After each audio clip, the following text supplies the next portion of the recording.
on est loin d'imaginer tout ce qui se passe dans ces pays.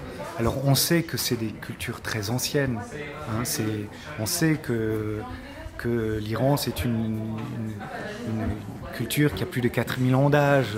On sait que l'écriture est née dans l'actuel Irak-Syrie, mais on rattache cette culture au passé la plupart du temps, alors qu'en fait elle se vit au présent. Et nous c'est cette culture au présent de ces régions-là que nous voulons amener sur scène, que nous voulons partager, faire découvrir. Et c'est évidemment aussi l'occasion de réfléchir le monde. Le théâtre, il est né en Grèce, il y a quelques milliers d'années. Et la notion principale autour de cette naissance, c'était de donner... Les théâtres ont été construits dès le début au centre de la cité, pour donner une image de la cité, pour renvoyer une image. C'est ce que les Grecs appellent la catharsis. Et c'est évidemment pour nous une occasion rêvée de renvoyer une image du monde aujourd'hui.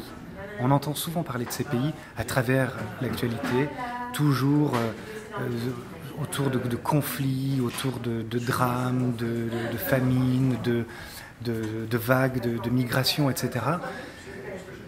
C'est qu'une partie de la réalité de ces pays. Ce sont des pays qui, malgré tout ce qu'ils connaissent, continuent de vivre, continuent d'avancer, qui sont des pays qui sont... Vraiment, quand on commence à regarder la création dans ces pays, on a un petit peu les écailles qui nous tombent des yeux. On se rend compte qu'on a souvent une lecture qui est biaisée, une lecture qui est incomplète, et on peut avoir beaucoup de préjugés sur ces pays-là. Et une de nos missions, c'est un petit peu d'ouvrir le regard et de faire tomber ces écailles des yeux. En ouverture du festival, une création de Ramzi Chouker qui va inviter sur le plateau d'anciennes détenues des prisons de Damas, enfin des alentours de Damas. Le spectacle s'appelle X Adra. Adra, c'est le nom d'une prison à l'ouest de Damas. Et ce sont d'anciennes détenues qui ont été obligées de s'exiler, qui pour la plupart vivent en France, en Allemagne, qui vont venir sur le plateau. Alors Ramzi Chouker, c'est un metteur en scène de théâtre, il a vraiment fait une mise en scène. On n'est pas tout à fait dans du théâtre documentaire, hein. Il a travaillé avec un dramaturge, et ensemble, ils ont collecté ses paroles, ils les ont... ils les ont mis sur scène avec ces personnes, avec ces femmes qui ont vécu dans ces prisons. Et ça sera, je pense, un des moments phares du festival. Le lendemain de ces représentations, on accueille, je vous le disais, le cinéma Focus Cinéma Bagdad. On accueille un réalisateur, un producteur irakien qui vont présenter des films qui ont été réalisés l'an dernier, qui n'ont pour la plupart jamais été vus hors des frontières de l'Irak. Ce sera aussi un moment fort avec une table ronde le lendemain, le samedi 13, une table ronde autour du Moyen-Orient et de la jeunesse qui s'appelle Avoir 20 ans au Moyen-Orient, sur ces jeunes qui continuent de créer, quelles sont leurs marges de manœuvre. Table ronde avec des artistes, avec un géographe qui s'appelle Cyril Roussel, spécialiste de l'Irak et de la Syrie, mais aussi Yagouta Belkacem, qui dirige la plateforme Siwa, qui est un laboratoire de réflexion autour du monde arabe, et notamment du champ artistique. Voilà, ça c'est des moments un peu forts, mais on va en avoir d'autres. On va avoir une journée consacrée à Fela Kuti, avec Kalakuta République, avec un conférencier qui viendra nous parler de Fela Kuti. On va avoir un focus autour de l'Égypte, avec 2 mises en scène. Ahmed El Attar, un spectacle qui s'appelle Avant la Révolution. Leila Soliman, un spectacle qui s'appelle Zig Zig, qui questionne la mémoire de l'Égypte et notamment la place de la femme dans l'Égypte.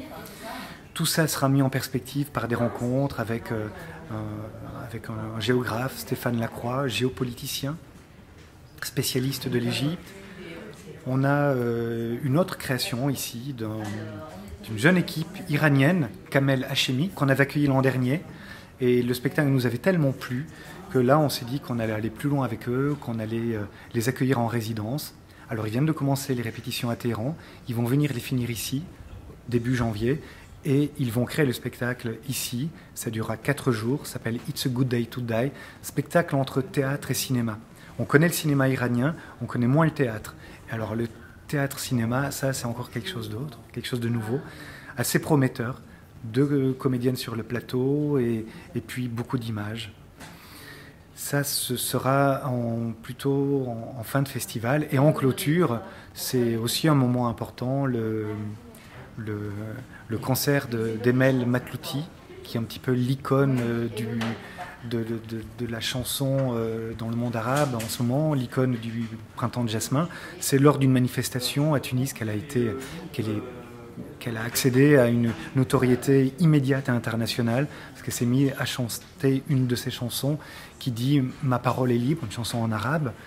Et elle a été filmée par plusieurs caméras et ça a été relayé immédiatement sur les réseaux sociaux. Ça fait le tour de la planète et elle a accédé à une notoriété assez impressionnante, à tel point qu'elle a même été invitée l'an dernier pour la remise du prix Nobel de la paix à interpréter cette chanson à New York.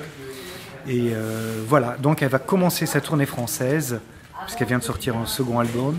Elle va commencer sa tournée française par le festival Vagabonde. Ça viendra clore le festival, mais après il y a énormément de choses, il faut aller regarder sur le site internet. Il y a des artistes majeurs comme Romeo Castellucci, des artistes qui sont à découvrir comme Kamel Hachemi, Ramzi Chouker et bien d'autres. On travaille avec de nombreux partenaires à Mulhouse et autour de Mulhouse. Pour un festival de cette ampleur, évidemment, il faut être plusieurs.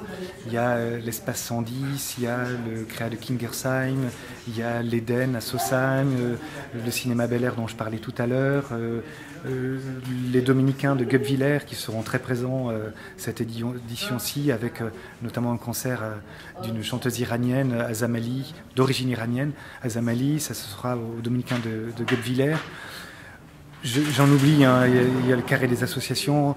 C'est vraiment ce festival l'occasion pour nous aussi de travailler vraiment avec de nombreux partenaires pour inscrire le festival sur un vaste territoire, toucher des publics qui ne viennent pas forcément le reste de l'année.